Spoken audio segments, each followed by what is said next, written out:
အားလုံးပဲမင်္ဂလာပါ။အခုရောက်ရှိနေရတော့ The Mystic All-in-One Beauty Center ပဲဖြစ်ပါတယ်။အခု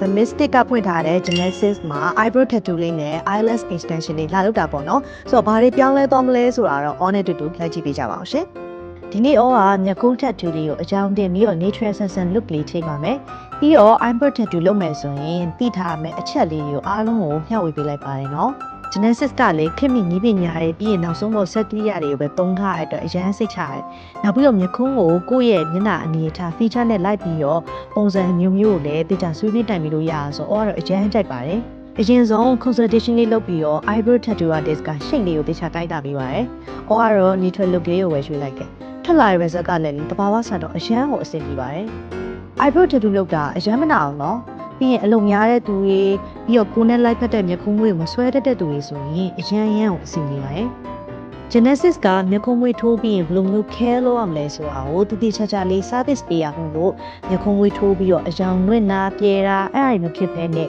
ရေရှည်ခံပြီးတော့တက်တာရှိရဲ့မျက်ခုံးတစ်စုံကိုရရှိပိုင်ဆိုင်စီပါပဲဖြစ်ပါရဲ့ရှင်။ပြီးရင်လှပပြီးတောက်ပရဲ့မျက်ဝန်းလေးဖြစ်ဖို့အတွက် eyelash extension လေးလုပ်ပါမယ်။ Genesis မှာဆိုရင်မျက်ဝန်းလှပအတွက်အဆင်ပြေရယ် eyelash အတွက်ဆိုရင်လည်း volume lash, natural lash နဲ့ cat eye style ကိုလည်းရွေးလို့ရပါသေးတယ်။ကတော့ cat eye style ကိုပဲရွေးချယ်လိုက်ပါတယ်။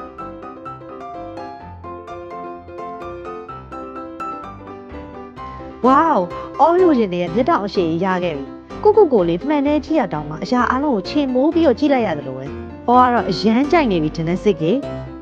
ကဲအခုလိုမျိုး eyebrow tattoo, eyelash extension လေးနဲ့ဆိုမျက်နှာအလှလေးကပို့ပြီးတော့ level up ဖြစ်သွားပါတော့။တကယ်လို့အပြင်သွားလို့ makeup လိမ်ဖို့မေ့သွားခဲ့ဆိုရင်တောင်မှဒီလိုမျိုးမျက်ခုံးမျက်လုံးအလှလေးကြောင့် confidence ရှိနဲ့သွားလို့ရပြီပေါ့နော်။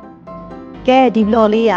eyebrow tattoo နဲ့ eyelash extension လုပ်ချင်နေတဲ့သူလေးရဲ့အတွက်အသုံးဝင်မယ်လို့မျှော်လင့်ပါတယ်။ကိုသိချင်တဲ့ service လေးရှိရင်လည်းဒါ message ပေါက်မှာရေးဖို့အတွက်မမေ့ပါနဲ့။ Genesis ရဲ့လိပ်စာလေးကတော့အမှတ်334ပြီး wireless နဲ့လမ်းမရန်ကုန်မြို့နယ်ပဲဖြစ်ပါရဲ့ရှင်။ဆိုတော့ service ကောင်းပြီးတော့ကိုယ်ဖြစ်ချင်တဲ့ဝန်ဆောင်မှုတွေကိုစိတ်တိုင်းကြဆောင်ရွက်ပေးနေတဲ့ Genesis ကိုလာဖို့အတွက်တော့ဖိတ်ခေါ်လိုက်ပါရဲ့ရှင်။အဲ့ဆိုရင်တော့ bye bye